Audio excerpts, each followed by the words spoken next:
là où Jésus est glorifié, il attire des âmes à lui. Quand il est élevé, il attire des âmes à lui. Dans toute communauté, l'un des facteurs qui contribue à la croissance des églises, c'est quand nous laissons toute la place au Seigneur. C'est quand le Saint-Esprit glorifie le Fils et le Père et que l'homme disparaisse. Et l'un des constats que nous avons aujourd'hui des églises qui grandissent dans le monde, ce sont des églises où le bâtisseur est élevé, c'est-à-dire Jésus, le principal bâtisseur, est élevé. Les églises évangéliques qui grandissent, qui s'accroissent, et une croissance formidable. Nous sommes des pasteurs. Nous ne sommes que des instruments que Dieu utilise. Quand on dit l'homme de Dieu, ce n'est pas l'homme qui est important, mais c'est Dieu qui est important. Il est au service de Dieu. Mais aujourd'hui, on a tendance à élever l'homme plutôt que Dieu. On fait semblant. Dans ce jour, je suis allé dans une contrée et puis une femme a voulu me saluer. Et puis elle s'agenouille. Parce que on lui a appris que l'homme de Dieu est très important, plus que Dieu lui-même. Je lui ai dit, madame, lève-toi. Ne fais pas en sorte que j'ai des problèmes avec le Seigneur. Lève-toi rapidement. Je suis un homme comme toi. Tu n'as pas besoin de t'agenouiller pour me saluer. Et aujourd'hui, cette vénération de l'homme a pris de l'ampleur. Ça a pris de l'ampleur. On vénère l'homme. On glorifie l'homme. On élève l'homme plus que Dieu. Comment voulez-vous que Dieu agisse par lui? Là où il n'est pas glorifié, tout ce qu'on fait, on le fait aux yeux des hommes. On le fait pour être apprécié de l'homme. On le fait dans le sens d'élever l'homme. Et Dieu n'est pas content. Amen. Amen. Dieu n'est pas content. Aujourd'hui, on déifie l'homme. Il y a le culte de la personnalité qui s'installe dans nos églises évangéliques. Le culte de la personnalité. L'homme est plus important que Dieu. L'homme a plus de valeur que Dieu. Tout se fait devant l'homme. Tout se fait pour glorifier l'homme. Mais Jésus a dit, le texte que nous allons encore venir ce matin, dans Luc chapitre 16, verset 15, je ne suis rien. Dieu peut se passer de moi. Je ne suis pas important. Même le lieu où Dieu m'a saisi, où m'a enlevé, dénote que même si je n'avais pas d'audience pour me donner de la valeur, je dois glorifier celui qui m'a sauvé. Je dois l'élever. Il y a deux principes avec Dieu. Deux principes importants dans l'œuvre du Seigneur.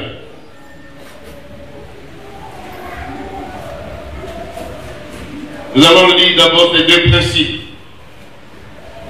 Dans Luc chapitre, avant de revenir à Luc, nous allons partir dans Matthieu.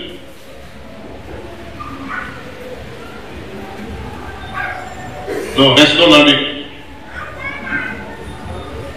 Nous lisons un respect la parole du Seigneur.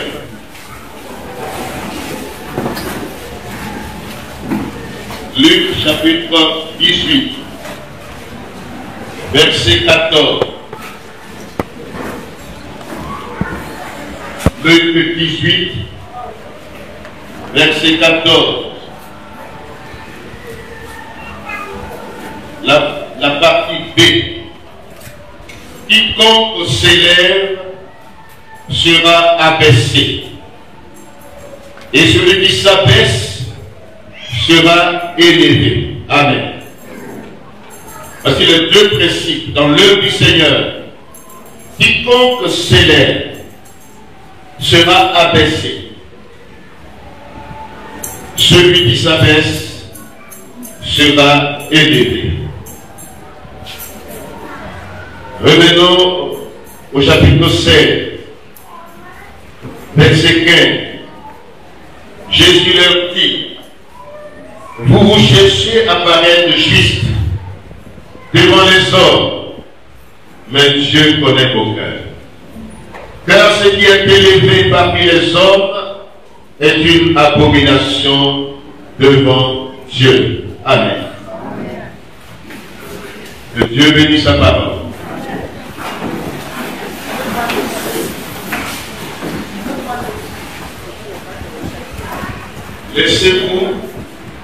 Laissez Dieu vous ébranler aujourd'hui. Laissez Dieu prendre le contrôle de votre vie aujourd'hui. Laissez Dieu prendre la place dans votre cœur, sur le trône du cœur. Que Dieu s'asseye sur le trône et que je diminue. Que Dieu soit vu et que je sois effacé. L'apôtre Jean, sinon le précurseur Jean, celui qui est venu pour annoncer le Christ,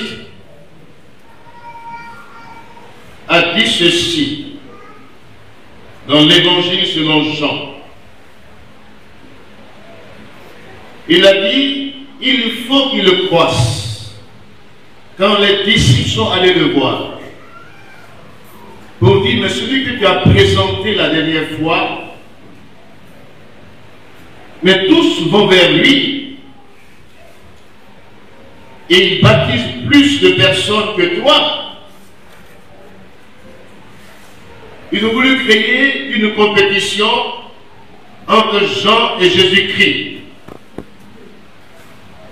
Jean répond ceci: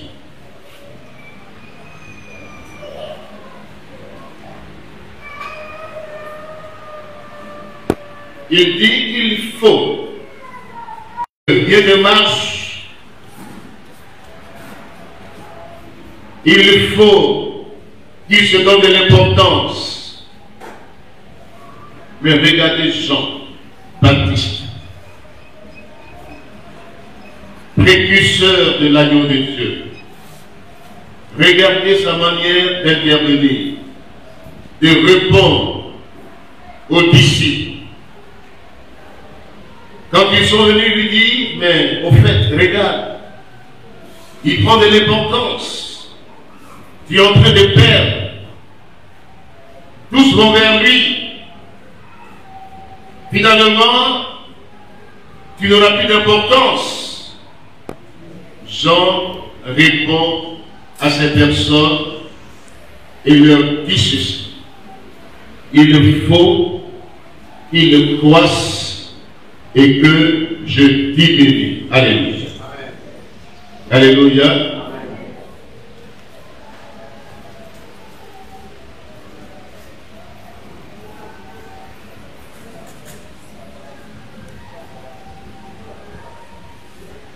Il faut que Jésus soit élevé, que Jésus soit glorifié et que tout homme diminue. Amen. Jean chapitre 3, verset 30. C'est à lui qu'appartient l'époux. C'est lui qui est mort pour son église. Combien de violeurs de l'église aujourd'hui? Combien d'hommes qui violent l'église? Qui violent l'époux? Combien de soi-disant quand on présente quelqu'un qui c'est un grand homme de Dieu, c'est que Dieu est venu. C'est un grand homme de Dieu. Maintenant, Dieu à quel point? Dieu est petit. C'est à Jésus qu'appartient l'épouse. Il est l'époux. L'église appartient au Seigneur Jésus-Christ. Et Jean l'a compris. Il dit, même si Dieu m'a envoyé pour ouvrir le chemin, même si Dieu m'a mandaté pour que je le présente, mais il est venu, il est avant moi. Alléluia. Il est avant moi. Avant même que Moïse, Abraham ne vienne, Jésus était déjà là. Alléluia. Il a dit, Abraham a vu. Avant qu'Abraham fût, je suis. Donc, les Juifs disent, mais comment ce jeune homme-là, il parle comme ça? Lui qui est né hier, il n'a pas encore 50 ans. C'est lui qui dit qu'il a vu Abraham et qu'Abraham est venu après lui. Jean a compris l'Esprit de Dieu dans la vie de Jean a révélé la personne du Christ. Et il a pu dire, celui qui est l'ami de l'époux, qui se tient à ses côtés, c'est une grande joie pour lui d'entendre la voix de l'époux. Mais le propriétaire de l'épouse, celui à qui appartient l'épouse, c'est l'époux. Amen. Il faut qu'il le croisse et que je diminue. Amen. Si nous voulons que Jésus-Christ agisse parmi nous, réellement, si nous voulons le voir à l'heure,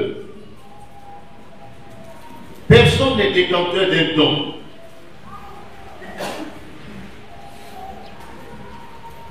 C'est lui qui est le donateur. L'Esprit de Dieu agit. La manifestation de l'Esprit de Dieu parmi son peuple fait que les miracles s'opèrent. Mais il n'y a personne qui soit important ou bien qui soit quelqu'un qui a une force ou une puissance qui le détient lui-même. Voici le problème que nous avons aujourd'hui. Et puis maintenant, quand Dieu n'agit pas, on dit, mais Dieu n'y est pas. On crie, rien ne se passe. Parce que Dieu connaît nos cœurs. Amen. Amen. Dieu sait que s'il opère quelque chose, il va te donner la gloire. Et c'est pourquoi souvent Dieu nous regarde. Sinon, l'église primitive, elle a vécu dans la puissance du Saint-Esprit. Parce que Jésus était glorifié en son sein. Même quand il a son Père, ils disent, mais c'est Jésus qui est glorifié. Alléluia. Ce n'est pas nous. C'est Jésus qui est élevé. Cet homme boiteux de naissance, cet homme aveugle de naissance, qui a reçu le don. Parce qu'en fait, c'est celui qui reçoit la guérison qui a le don, qui reçoit le don. C'est à lui qui est communiqué le don. Sinon, personne n'est dépositaire du don. Alléluia. Quand une action est faite, ils ont toujours recours, ils portent le regard du peuple sur Jésus-Christ. Crucifié, ressuscité, glorifié. C'est lui. Même quand on veut leur rendre des honneurs, ils disent non, ce n'est pas lui. Ils déchirent leurs vêtements. Ce n'est pas nous. Mais aujourd'hui, quand tu vois les gens, quand on leur rend des honneurs, c'est fini. Quand tu vas marcher, tu sais que vraiment, il est arrivé. il est glorifié, il est exalté. Et ça fait que l'Église est malade. Elle est vraiment malade. Des crises dans son sein. Elle a perdu la vision du ressuscité. Jésus-Christ n'est plus glorifié, n'est plus élevé. Or, c'est quand lui il est élevé, il attire des âmes. C'est quand il est élevé qu'il opère des miracles. C'est quand il est glorifié qu'il agit puissamment. Voyez-vous, dans l'Apocalypse, la dernière lettre adressée aux sept églises, Jésus-Christ était en dehors de son église. C'est malheureux. Quand on prend ce texte-là, dans l'évangélisation, on dit je tiens à la porte pour frapper. Ce n'est pas le cœur. Il se tient en dehors de son église. Il a été chassé de l'église. Il est dehors. Une église satisfaite, qui se dit qu'elle est riche, qu'elle a tout, elle n'a besoin de personne. Apocalypse 3, verset 20, quand on prend ce texte-là, on dit, quand on prêche, on dit Jésus-Christ se tient à la porte de ton cœur, il frappe, ouvre-lui de ton cœur. C'est faux. Il est au dehors. Et il frappe. Il veut que l'Église lui ouvre la porte. C'est malheureux. Ce que nous voyons aujourd'hui, c'est malheureux. Jésus est en dehors de son Église. Il est dehors, il est mis dehors. C'est l'homme qui est élevé. Et pourquoi on t'apprécie, élève l'homme? Pourquoi on soit d'accord avec toi, élève l'homme? Parle bien de l'homme. Glorifie l'homme. Tu auras de l'audience. Jésus est en dehors de son Église aujourd'hui. Il est dehors. Il y a un noir aux États-Unis qui allait dans une église américaine et puis il pensait qu'il était parmi les frères. Il se sentait à l'aise. Mais ils ont dit, ta peau noire là, on n'aime pas ça. Sors. Pendant la ségrégation raciale, lui il pensait que quand il est chrétien, c'est qu'il n'y a pas de distinction maintenant de race. Il est allé dans une assemblée où il y a des blancs. Ils l'ont mis dehors. Et puis il pleurait. Il dit, mais Seigneur, je suis allé dans cette église, ils m'ont mis dehors. Jésus dit, avant qu'ils ne te mettent dehors, c'est moi qui l'ai mis vraiment dehors. Ils m'ont mis dehors avant moi. Amen. Donc, ne te donne pas aujourd'hui qu'on ne t'apprécie pas. On a mis le Seigneur dehors avant moi.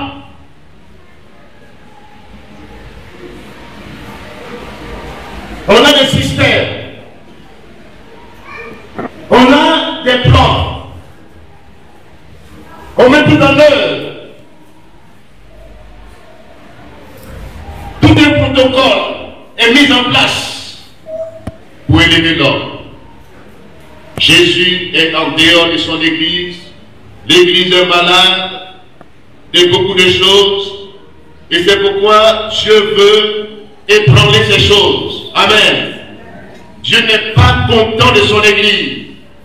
Jésus-Christ n'est pas content. Trop de violeurs qui se sont accaparés l'épouse, qui veulent être glorifiés. Et c'est ça l'abomination dont la Bible parle. Ce qui est abominable aux yeux de Dieu, c'est, nous le verrons dans cette semaine encore, pour ceux qui viennent aussi du public, et vous, ne prêchons pas les choses qui sont à la mode. Prêchons la parole de Dieu. Amen. Amen. Prêchons la parole de Dieu. Les temps dans lesquels nous sommes sont les derniers et les prophéties annoncées s'accomplissent sous nos yeux. Il y a des prophéties à tendance négative et des prophéties à tendance positive. J'aimerais te dire ce matin, ne réalise pas les prophéties négatives. Ne sois pas l'instrument de réalisation des prophéties négatives. Même si Dieu dit que l'amour se refroidira, que ton amour soit constant. Alléluia. Que tu ne baisses pas les bras dans l'amour. Même si il est dit les premiers seront les derniers, maintiens ta position en Christ. Alléluia. Garde la foi jusqu'au bout. Ne réalise pas les prophéties négatives. Jésus est à la porte. Il frappe. Mais aujourd'hui, il est dehors. Même si on fait semblant. Voyez-vous, les semblants, Dieu connaît les semblants. Même si on fait semblant dans nos cultes, même si on fait semblant de le louer, de l'adorer, mais regardez nos cultes, observez nos cultes. Quand on parle de l'adoration de Dieu, combien de temps prenons-nous dans l'adoration? Combien de temps prenons-nous pour adorer Dieu? Est-ce que Dieu est réellement glorifié? Est-ce qu'il est élevé? Est-ce que nous nous décentrons sur nous-mêmes et que nous concentrions nos regards sur Christ dans une vraie adoration, libérée de tout ce qui est distraction dans nos pensées?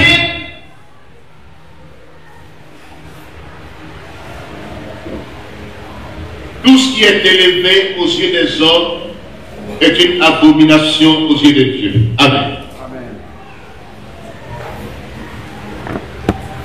Celui qui se lève sera abaissé. Celui qui s'abaisse sera élevé. Dieu résiste aux orgueilleux.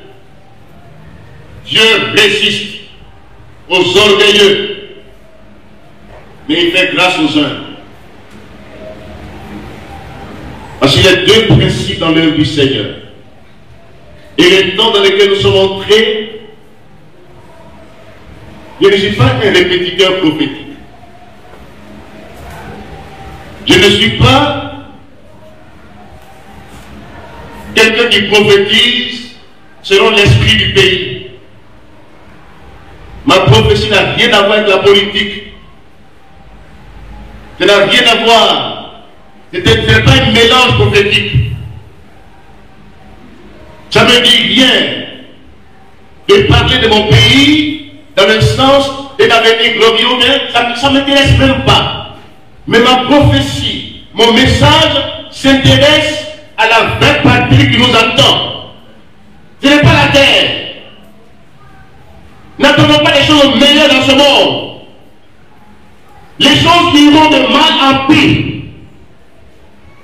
Donc ne croyez pas qu'un professeur lève, il a train de prophétiser, c'est sur cela, je ne vais pas répéter ce qu'il dit, mais c'est un mélange prophétique. Il prophétise selon le Dieu du pays. Comme Akab et Jézabel avaient leur prophète. Et quand Akab devait aller à la guerre, les prophètes lui parlaient, c'est dans son sens. Il dit, monte, tu seras vainqueur. Monte, tu seras vainqueur. Mais quand Michée est venu, il a dit le contraire. Je me tiens dans la peau de Michée. Amen. Amen. Il ne dit pas les choses que tout le monde dit. Donc, le thème que j'ai choisi là, c'est depuis l'année dernière. Je devais l'aborder. Mais, il ne disait pas pourquoi. J'ai été moi-même ébranlé. J'ai vécu les guerres. Parce que l'ennemi ne veut pas que j'en parle. Donc ce n'est pas par imitation que je prêche. Ce n'est pas des répétitions. C'est pas tout cela. Mais ce que j'annonce, vous savez, je suis quelqu'un qui étudie les prophéties bibliques. Je suis quelqu'un, ce n'est pas des prophètes qui parlent en l'air, mais j'étudie les prophéties bibliques.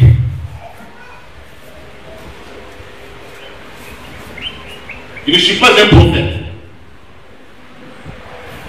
enseignant de la parole de Dieu.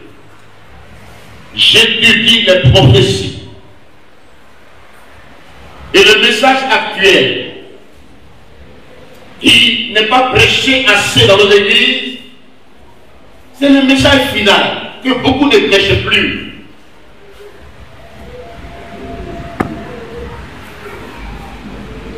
Vous savez, Dieu, en une nuit, peut faire basculer tout. En une nuit. En une seule nuit. Dieu peut faire basculer vos plans, vos mises en scène. Tout ce que vous faites pour être fruit des hommes, pour votre propre publicité, Dieu peut les faire basculer en une nuit. Comme il a fait basculer le plan d'Aman en une nuit. Aman pensait qu'il était intouchable. Personne ne pouvait l'ébranler. Il avait le pouvoir, il avait tout en main. Il avait droit de vie et de mort sur les autres. Il peut prendre les gens, il peut les suspendre. Il a reçu le décret, un décret satanique de faire du mal. Mais en une nuit, tous ces plans ont été bousculés. En une seule nuit. Là où il venait pour dire, le roi m'a nommé, je suis le seul qui est droit même à la reine, qui est droit même au repas de la reine. La même nuit, Dieu a basculé son plan. Vous qui pensez avoir vos plans, vos projets, vous qui pensez être au contrôle des situations, vous qui pensez que vous disposez de la vie des autres, vous êtes fatigué. Amen. Amen. Dieu est fatigué. Et c'est pourquoi il nous dit ceci, que les temps dans lesquels nous sommes entrés, soyez-en conscients, ce sont des temps déterminants, des temps cruciaux, les temps difficiles.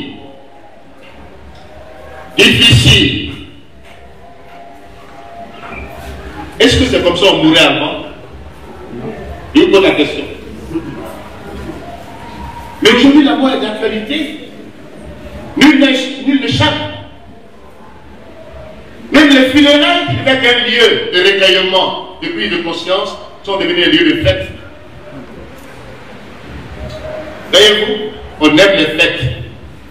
Même les funérailles, hier j'étais dans un quartier en train de visiter. Je ne savais pas qu'il y a un funérail dans le quartier où j'étais. Et puis j'ai dit, mais quand j'ai trouvé les leaders du quartier, ils m'ont dit, mais il y a une cérémonie ici. Il dit non, c'est fête de mort. J'ai dit, ah, il dit c'est fête, il dit, mais c'est fête de mort. J'ai dit, ah bon, il y a fanfare, il y a tout. On célèbre la mort. Mais puisqu'on aime ça, on est servi. On aime les fêtes. Et puis après, que Dieu nous aide.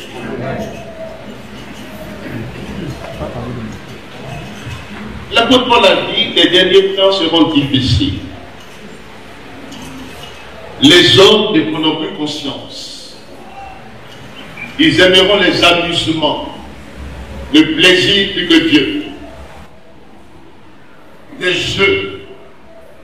Notre génération est une génération qui vit dans un contexte où on ne réfléchit plus. On a peur de réfléchir. On a peur de penser, d'argumenter, de raisonner. On a peur.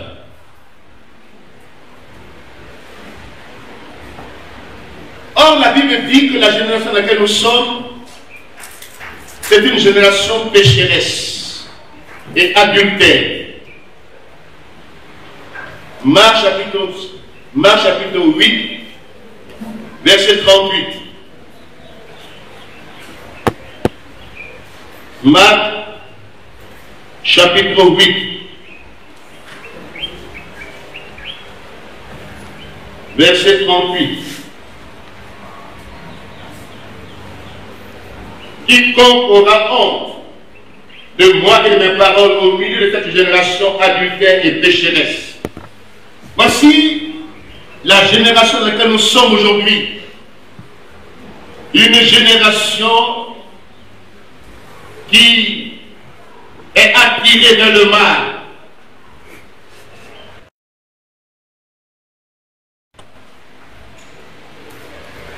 Une génération où le mal sévit.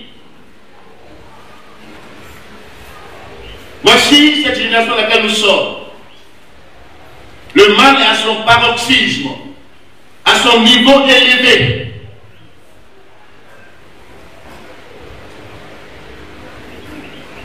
Comment la vie humaine aujourd'hui est considérée? Elle n'a plus d'importance. On ne considère plus l'homme. L'homme n'a plus de valeur. On ne considère plus les valeurs morales. Elles sont mises de côté. Pour ne pas dire valeurs spirituelles. Une génération qui rejette les valeurs. Une génération qui aime le mal. Les choix sont multiples aujourd'hui. Il n'y a plus d'absolu. Il n'y a plus de référence dans la société. Même à l'école, nos enfants sont manipulés.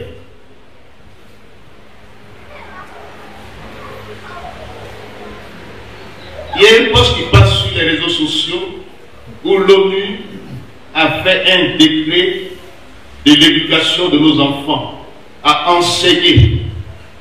Les enfants du bas âge doivent apprendre à se masturber. Ils doivent avoir des relations sexuelles avec leurs amis. Ils doivent apprendre l'homosexualité.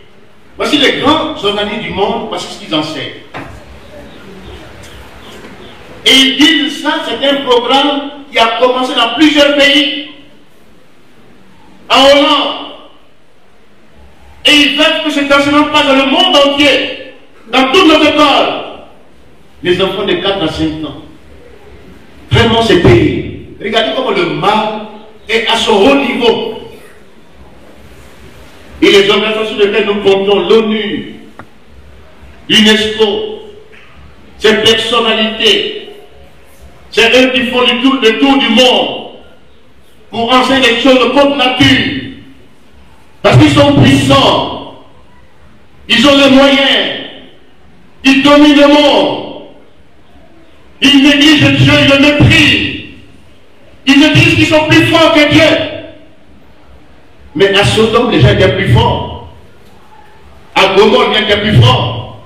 Et en une seule nuit, tout a basculé. Au temps de Noé, les gens étaient plus forts.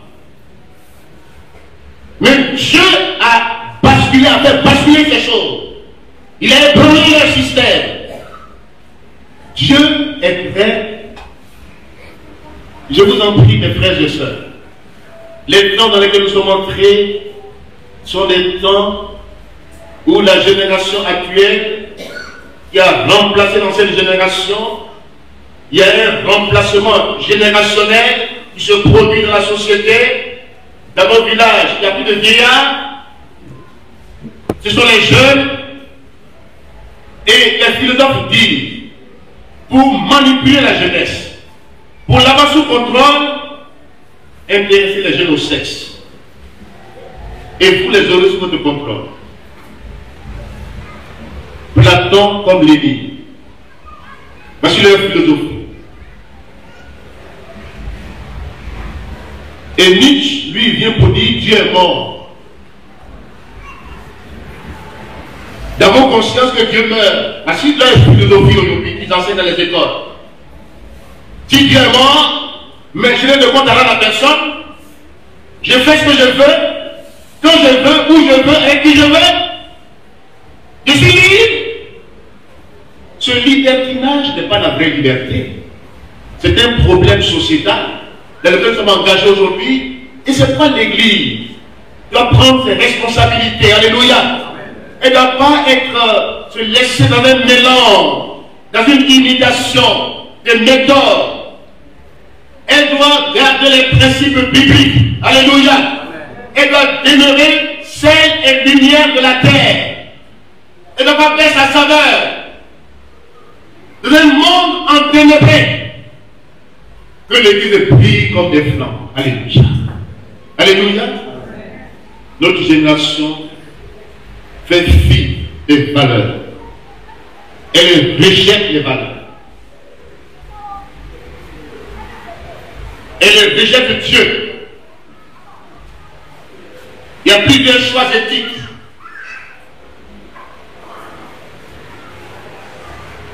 Mariage pour tous. Le mariage est désacralisé. Même nos jeunes filles là, elles ne veulent plus se marier. Est-ce que vous le savez? Ah.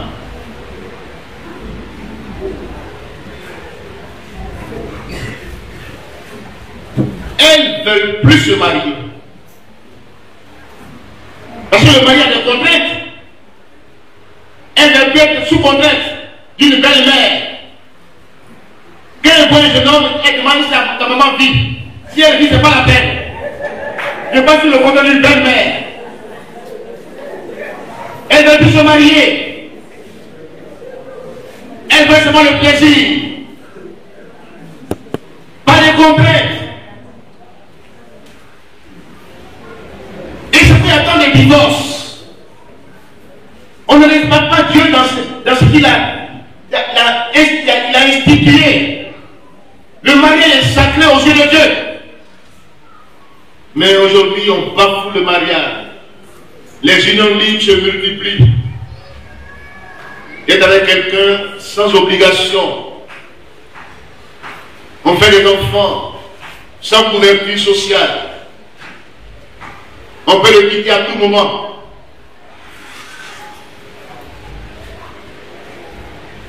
Les valeurs commencent à disparaître. Le mariage est bafoué. Le respect est bafoué. La famille est attaquée de toutes parts. On veut détruire la cellule de la société, la première cellule de la société. La famille. Le diable attaque la famille. Il attaque nos familles. Les enfants de la rue. Les enfants des ghettos. Dans les fumoirs.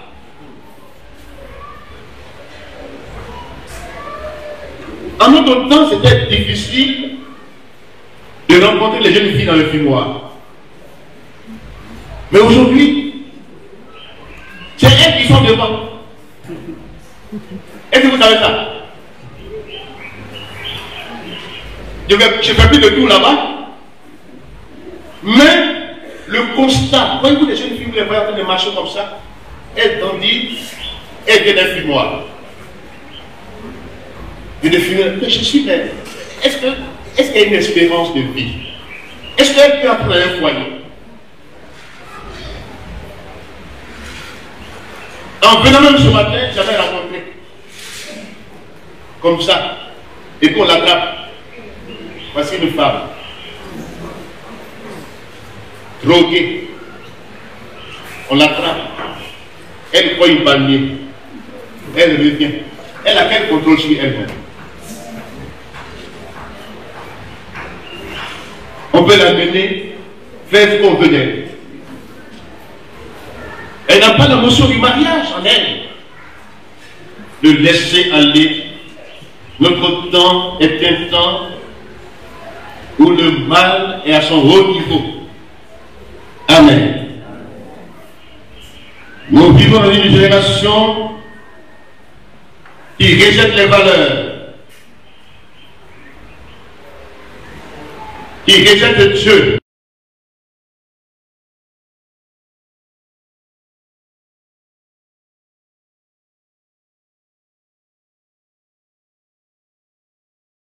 Qui rejette la différence. Les valeurs sont contestées, car Jésus est opposé au bonheur et à l'épanouissement de l'individu. Parce qu'on se dit qu'on ne veut pas de contraintes. On n'en veut plus. On rejette toute valeur de justice, le respect de la vie. Comment l'être humain est devenu pour qu'un homme que Dieu a créé à son image, on peut l'éliminer, prendre ses parties, ses organes, par les vendre sur le marché.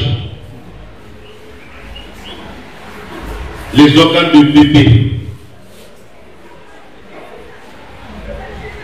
Nos hôpitaux sont devenus dangereux. Quand une femme va accoucher, faites attention. Les médecins même qui s'installent aujourd'hui n'ont aucune crainte de Dieu.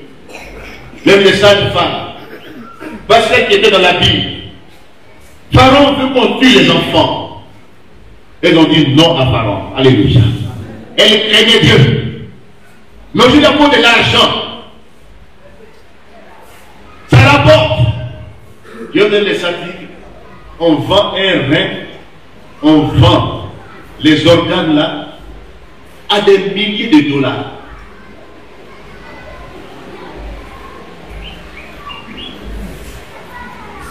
Voici le marché qui est florissant aujourd'hui dans le monde, aussi que la drogue.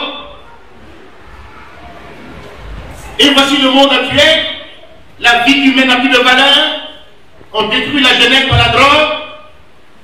On enlève les enfants. Hier, on parlait des sacrifices d'enfants. Mais aujourd'hui, c'est un deal qui s'installe dans les centres dits de protection de la vie humaine. Quand il va, si on dit la mort, qui va faire l'autopsie? Qui va contrôler? Qui va voir? Elle est morte en couche. C'est ce que tu sais.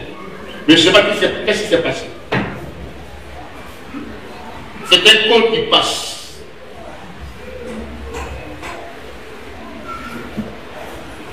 La vie humaine n'a plus de valeur. Seul l'argent. On veut l'argent par tous les moyens. On peut tuer, assassiner, enlever des enfants, les sacrifier pour être riche. Parce que quand tu as l'argent, on dit, c'est le boss. C'est l'homme le plus important, il a l'argent. Quand tu n'as rien aussi, tu deviens petit. Donc il faut avoir l'argent. Il y a un jeune homme dans ces jours, je l'ai rencontré à la gare routière et je lui ai parlé de l'évangile. Il m'a dit, toi tu es vieux comme ça, qu'est-ce que tu as fait? Il dit, ah bon? Nous on cherche l'argent et tu nous parles de Jésus. La meilleure richesse, c'est la vie éternelle. La meilleure richesse. Il a dit qu'il lui est prêt même à sacrifier son propre fils pour avoir de l'argent. L'autre dit, ça l'était, il était avec votre voix. Il dit, ah, mon petit, il était énervé, il dit, mais tu me déranges, il fait chaud, qui devant moi? Il dit, ah, ça y est. Mais Jésus t'aime. Le programme que tu as dit, oui, mes amis, ils sont devenus riches. Il dit, ils font des enfants et puis ils les sacrifient. Donc c'est pourquoi ils cherchent à faire enfant, pour sacrifier l'enfant. Ce n'est plus un besoin de famille, c'est pour les sacrifier. Parce que le monde actuel, la mentalité du monde actuel, il est prêt à aller sacrifier son propre fils, quitte devant moi. Il dit, ah mon petit, si tu meurs dans ça, c'est fini. Il dit, oh mais si je suis devenu riche au moins, si on a parlé de moi sur la terre au moins, j'ai gagné. Voici, il dit à la fin, on a parlé de lui, même s'il a gagné 33 ans, mais on a parlé de lui, il a gagné. Toi tu as quoi? Qui devant moi? Il dit, ah mon petit.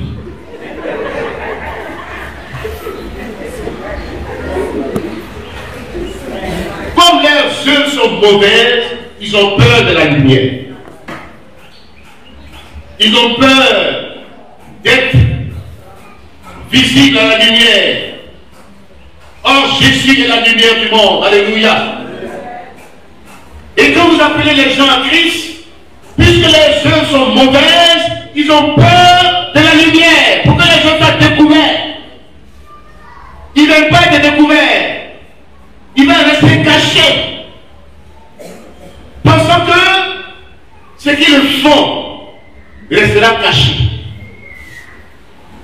Voici le monde actuel dans lequel nous sommes. Une génération perverse, méchante, adultère, qui rejette les vraies valeurs. Une génération qui a peur ensuite de penser, d'argumenter, parce que influencée par les réseaux sociaux, une génération manipulable, qu'on instrumentalise dans un réplique identitaire. Ils vivent déracinés. Ils ont perdu la racine, la culture. Ils imitent une génération d'imitateurs. Sinon, des personnes ou bien des gens qui imitent simplement. Ils n'ont pas d'identité. Ils sont influencés parce qu'il est mauvais. Ils ont des fans. Ah, lui là c'est mon fan. Mais toi, c'est mon idole. C'est ce que les jeunes savent dire, c'est mon idole. C'est-à-dire, il adore. Dieu n'y est plus. C'est mon idole. Sur les réseaux sociaux, quand ils naviguent, ils cherchent des sites pornographiques. C'est ce qu'ils recherchent. Les liens. Les mariages fabriqués donnés. Pour avoir l'argent. Pour aller en Europe. Ah, j'ai pris mon blanc. Comme si blanc était Dieu. Et je me dis là que maintenant, elles n'ont plus maintenant envie même de se concentrer pour que Dieu leur donne un foyer, mais j'ai plus mon blanc. Va m'amener en Europe. Je viens de ma famille. Dans ce jour, il y a une jeune fille à laquelle les prophètes ont dit, tu vas voyager. Elle n'a pas demandé, mais comment je vais voyager? Elle est allée en Libye. On dit, oh là-bas, c'est... Je vous ai retenu là-dessus, ce qui se passe en Libye. Ceux qu'on fait noyer sur la mer, c'est leur flocon. Hein. On fait semblant de les embarquer. On a déjà pris tous les organes sur eux. Dans les prisons. On les a cousus. Et puis on fait semblant de les embarquer.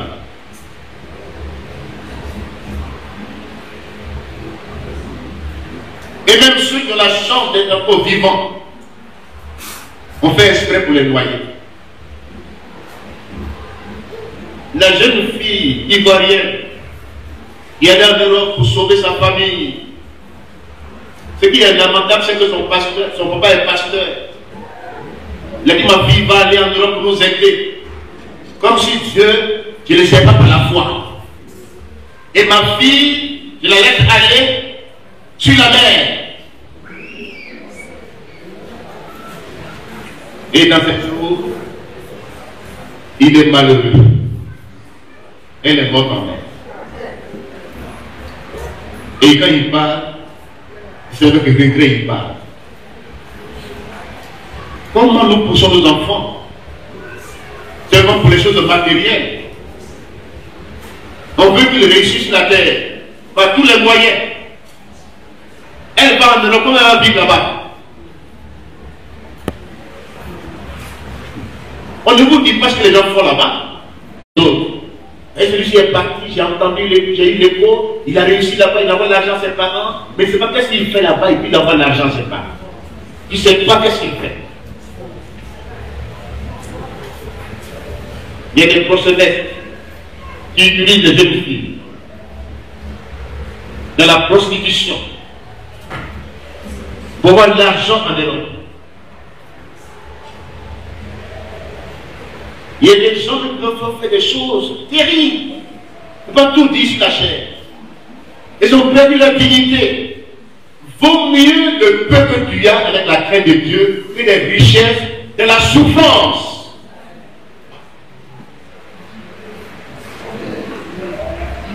Que Dieu nous aide. Voici notre génération actuelle. Elle refuse de souffrir. Elle refuse de travailler réellement, de réfléchir. Elle aime la facilité.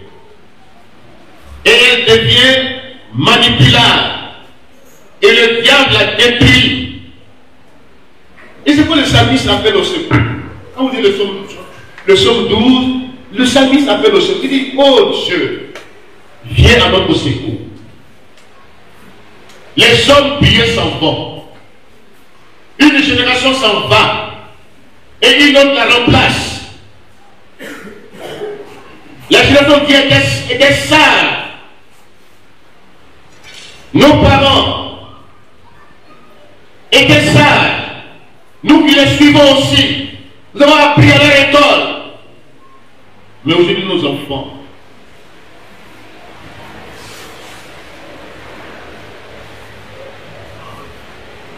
ils sont attirés vers le mal. Quand ils prêchent la parole de Dieu, quelques-uns seulement sont attirés vers l'évangile. Beaucoup rejettent Dieu. Beaucoup résistent à Dieu. Et le diable les détruit. Une génération qui va à la dérive.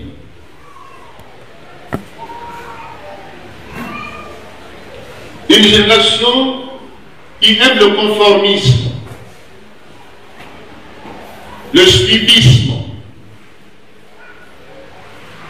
Une génération qui aime accompagner. Parce qu'il y a une crise identitaire. Elle ne peut pas s'affirmer ou affirmer son appartenance, sa position, prendre position. Elle refuse de prendre position. Elle aime la confusion et le mélange.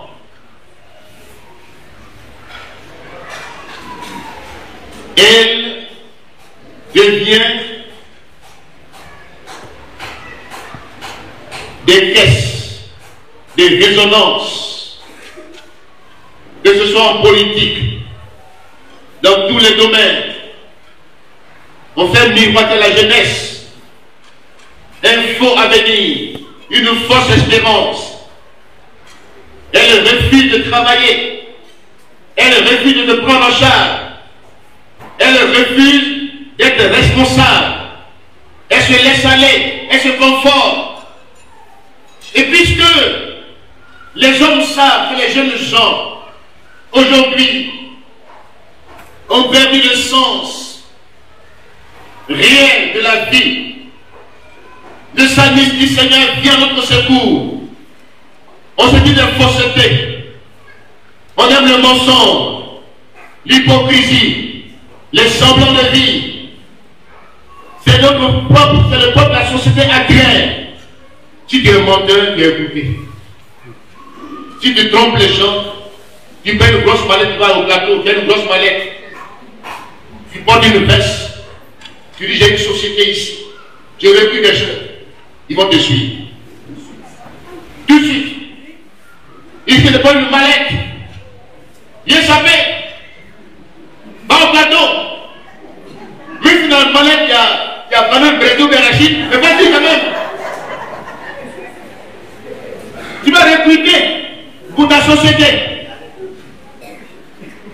Oui, ma société recrute, nouvelle société, il recrute des jeunes gens, diplômés, et si cela, venez, votre participation qu'on vous demande, ne vous demande pas beaucoup, mais 20 000 francs. Seulement. Mais il fait descendre déjà, il a eu des millions. Et il disparaît. Donc les inventaires sont pleins. Ils réussissent à avoir des gens. Donc ils travaillent. Tu es payé. Et puis quelqu'un se lève le matin et dit, bon, ton argent n'est pas suffisant. Tu vas multiplier ton argent. Et puis tu crois à ça. Voici les vendeurs. Tu crois à ça? Lui-même, la société, il faut lui demander où est ta société.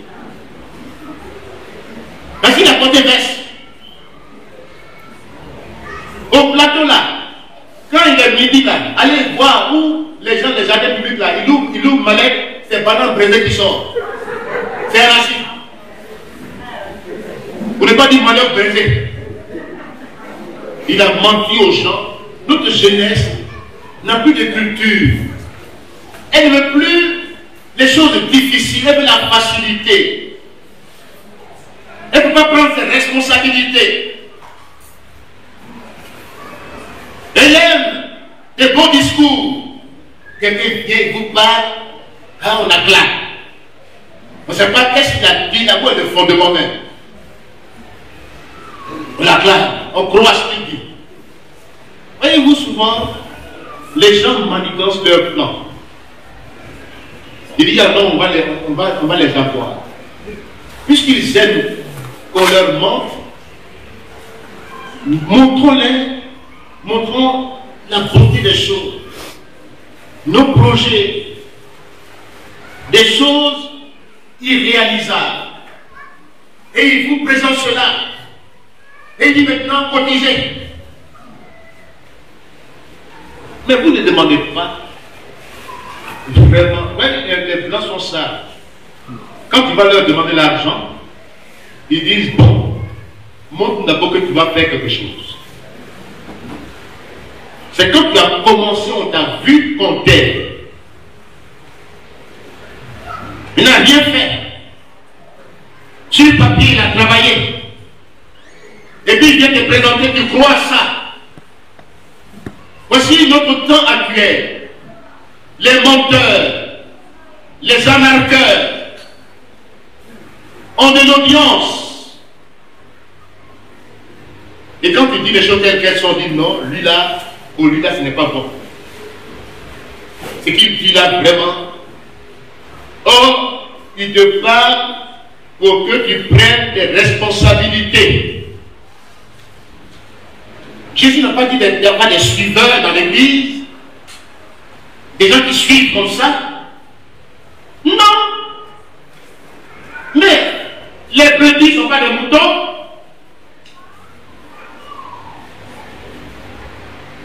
Et puis aujourd'hui, nous on veut suivre seulement. Sans poser des questions. Sans réflexion. On a parlé, on dit non, ne raisonnez pas. Suivez. Quelqu'un a dans le monde à lequel nous sommes là. Même si c'est l'évangile, même si ce que je prêche, faites comme les chrétiens de Béné, examinez les Écritures pour voir la conformité. Ne croyez pas facilement. Parce que je dis je suis autorité ecclésiastique, c'est pareil. Allons-y, vous allez voir. Et aujourd'hui, l'Église est devenue un lieu d'infantilisation. On infantilise les gens. On les manipule. On dit que ce sont des enfants. Si à mon enfant, je peux dire qu'il y a toi. Amen. Si à mon enfant, Même mon enfant qu'elle a grandi ne peut plus lui dire quoi.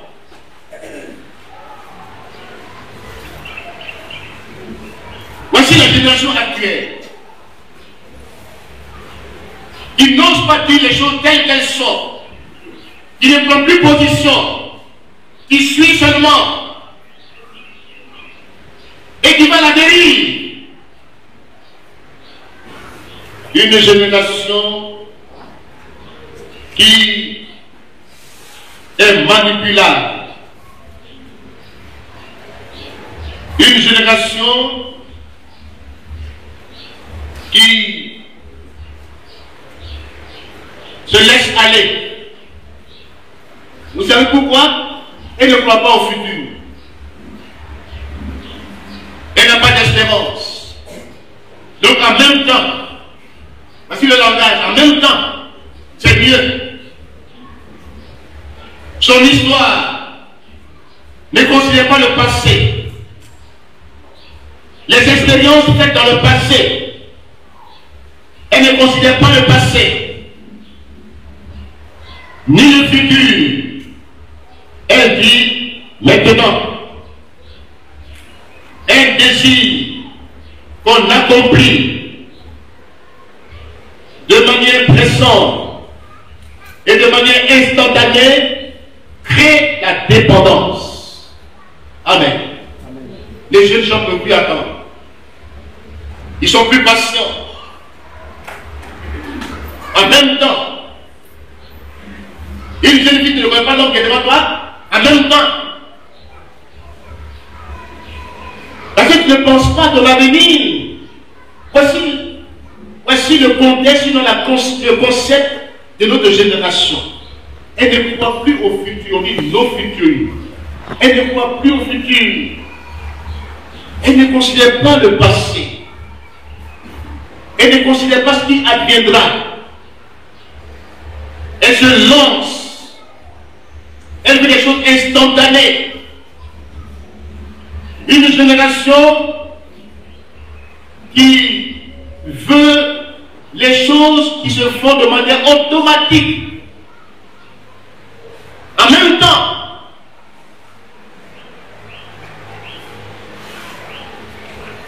voici la génération dans laquelle nous sommes aujourd'hui. Une génération qui refuse de penser, une génération manipulable, une génération qui ne peut plus argumenter, une génération qui se laisse aller parce que pour elle il n'y a pas de futur, il n'y a pas d'avenir.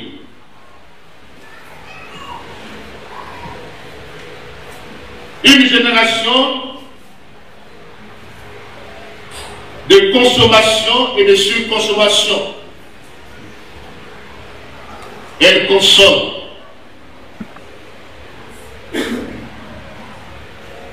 Non seulement elle consomme, elle aime les loisirs, les jeux, le spectacle, les fêtes, et elle est servie.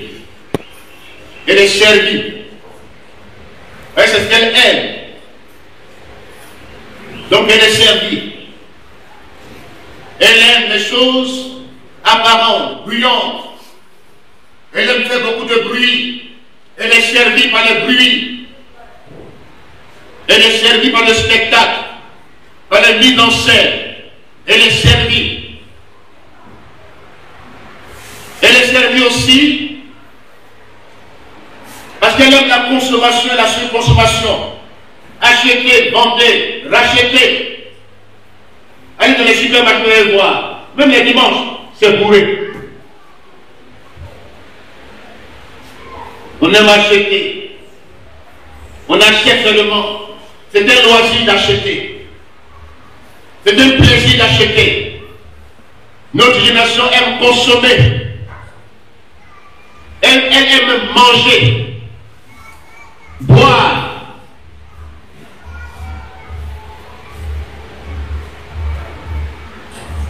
C'est le contexte dans lequel nous sommes. Nous vivons une crise générationnelle. C'est pas la Bible dit une génération perverse. une génération méchante, adultère, une génération qui refuse les vraies valeurs.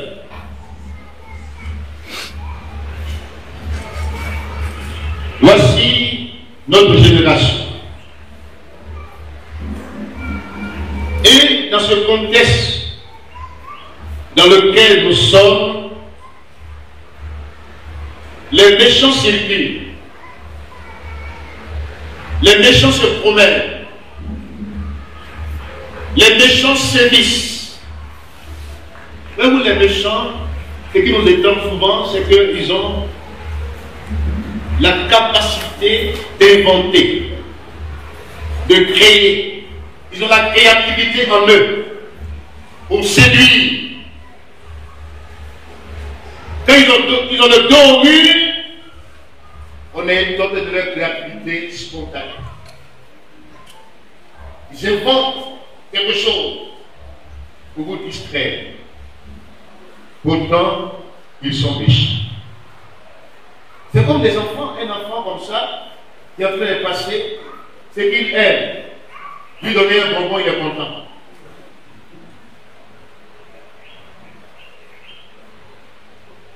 Pour l'attirer, il lui donne un bonbon. Ou bien je le distrais. Puisqu'il refuse de penser, d'argumenter, je planifie des jeux, je planifie des choses qu'il aime pour le distraire,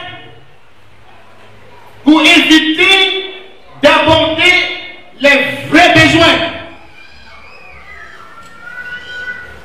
Ce qui se passe dans le monde actuel là, ce n'est pas simple, hein? Ce n'est pas simple. Ce n'est pas seulement dans le monde qui va se passer.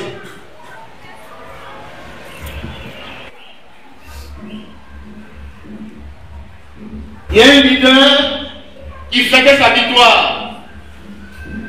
En même temps, on l'a déposé. Fêtait sa victoire. Tout a basculé en une seule seconde.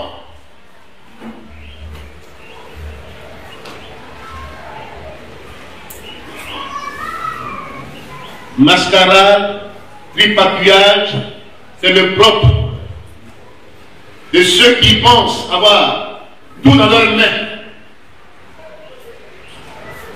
qui ne veulent pas que les vrais besoins, les vrais problèmes soient abordés, aussi bien dans le monde que dans l'église. Tout le monde fuit.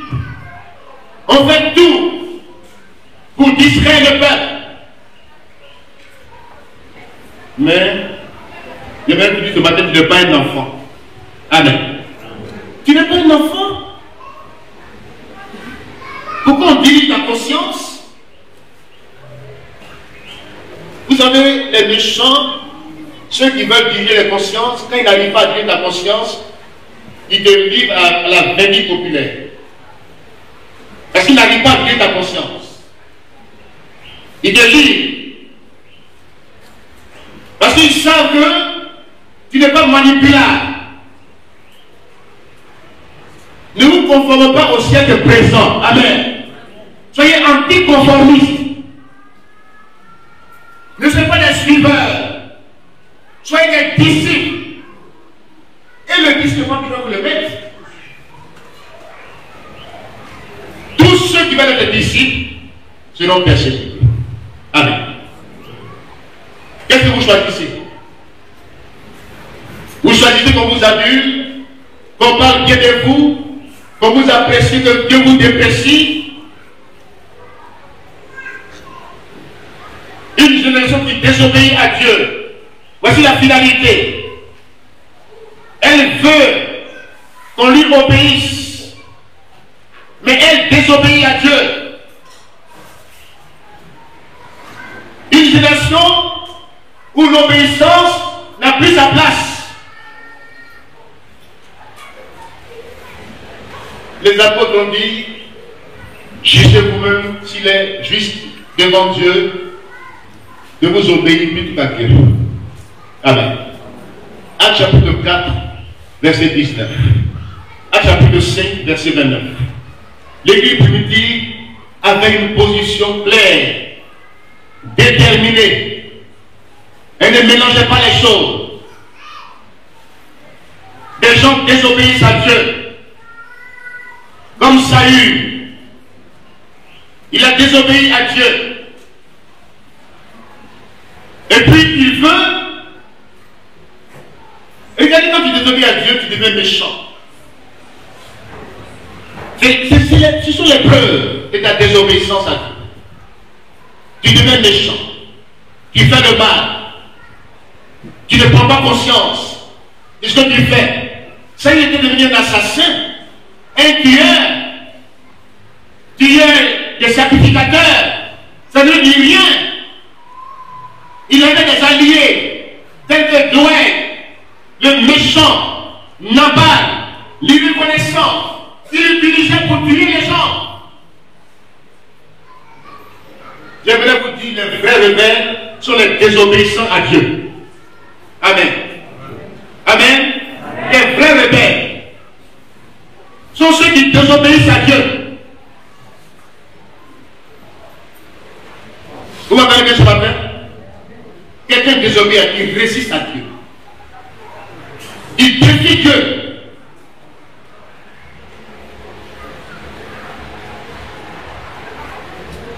Saül désobéissait, Dieu l'a rejeté, et puis il s'impose par la force.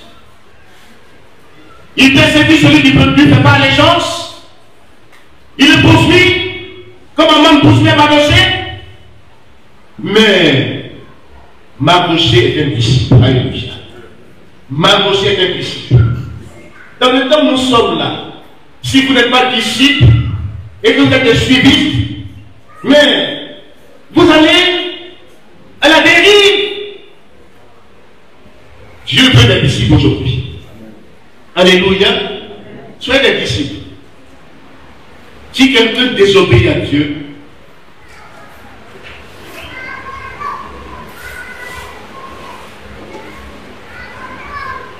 il pratique la divination.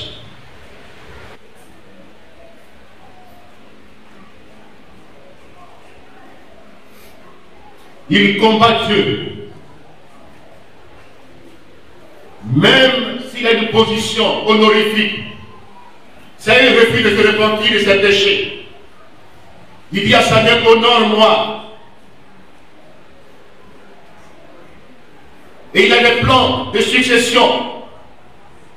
Il a ses propres plans. Jonathan a compris que les plans de Saül n'étaient pas les plans de Dieu. Et son œuvre, c'était de suivre jusqu'au bout. Restez dans la manière de vivre de David. Alléluia. Alléluia. David est un disciple. Il écoute Dieu. Il marche avec Dieu.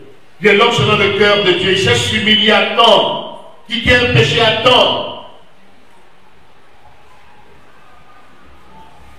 Il ne demeure pas des choses anormales. Nous sommes tous des pécheurs. Mais il y a ceux qui sont dans leur péché, qui refusent de se repentir. Mais il y a d'autres qui se repentent de leur péché. Quand David est tombé, il s'est repenti de son péché. Dieu l'a relevé. Il n'est plus reparti dans ce péché. Alléluia. Alléluia. Il n'a plus marché selon la chair. Il a eu la vision spirituelle des choses. Jean-Baptiste, dont je parlais au début, qui a dit que Jésus croisse et qu'il lui diminue, quand on allait le voir pour dire, mais toi, qui es-tu même plus qui prêches? Au lieu de faire taire ici, tu bâtis. Es-tu le Messie? Ou es-tu un prophète? Il dit, je ne suis pas le Messie. Je ne suis pas un prophète. Mais qui es-tu? Et puis tu oses dire des choses comme ça. Je suis la voix de celui qui crie dans le désert. Alléluia. Je suis la voix de celui qui crie dans le désert. Vous savez, dans le désert, il y a des faux. On peut ne pas vous écouter. On peut vous méprisez. Je suis la voix de celui qui crie dans le désert. Aplanissez le chemin du Seigneur. Alléluia. Je préfère être une voix qui crie dans le désert. Même si elle est méprisée, même si elle est isolée quelque part, mais elle porte. Elle doit porter. Alléluia. Et regardez Jean-Baptiste. Ceux qui veulent vivre ainsi seront persécutés. Même Jésus lui-même dit, mais tu es qui tu es? Es-tu le Messie? Pourquoi tu te permets de faire quelque chose? Il a fait du bien aux deux personnes. C'est par là que je vais terminer. Jean-Baptiste a marché selon la voie du Seigneur. Alléluia. Méchant. Il est demeuré fidèle.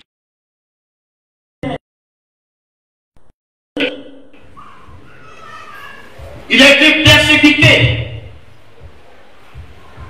lors d'une cérémonie. Vous me suivez bien? Je vais terminer maintenant. Lors d'une fête. Parce que les gens ont des problèmes pour l'avoir. Hérodias, qui vit dans le péché. Jean-Baptiste a dénoncé son péché. Pour dire que ce n'est pas normal que Philippe te prenne comme femme. C'est la femme de son frère. Quand Hérode prenne la femme de Philippe, ce n'est pas normal. Il a pris position. Alléluia. Donc Hérode voulait le tuer, mais il ne sait pas comment faire. Il a profité d'une cérémonie festive où, regardez, ce jour-là, qu'est-ce qui s'est passé? La fille d'Hérodias a dansé. Elle a dansé au son de la musique. Elle a dansé. Elle a pris un lot par Dieu pour assouvir ses desseins de figure. Demande-moi ce que tu veux. Si vous pensez que la vie chrétienne est liée à la danse, détrompez-vous. Amen. Elle a dansé pour assouvir un dessein. Sa maman voulait tuer Jean-Baptiste. Elle ne savait pas comment faire. Elle dit, va danser. Au plaire à Hérode, elle a dansé. Matthieu chapitre 14, livre. Et elle allait vers sa maman pour dire, il dit, même si c'est la moitié de son roi, il va me le donner. Elle dit, demande la tête de Jean-Baptiste. Demande la tête de Jean-Baptiste. Tu es un plateau. Génération méchante, adultère. De la tête de ceux qui disent la vérité.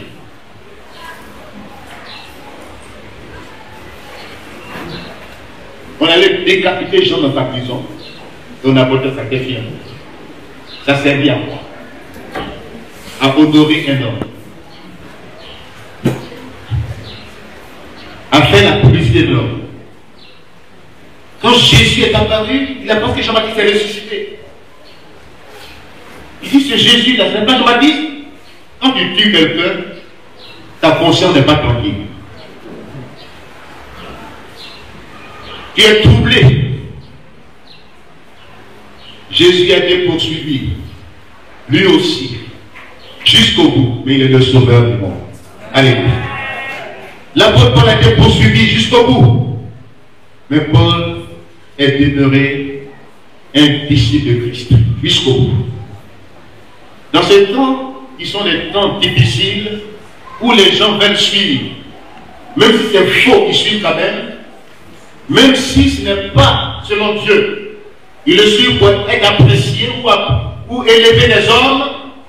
Toi, dis-toi dans ton cœur que Jésus soit élevé, que je diminue, que Jésus soit glorifié, que ma seule raison d'être de le servir jusqu'au bout.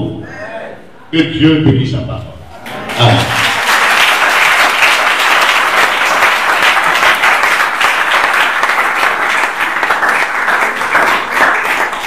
Nous allons nous tenir debout encore ce matin et nous allons prier.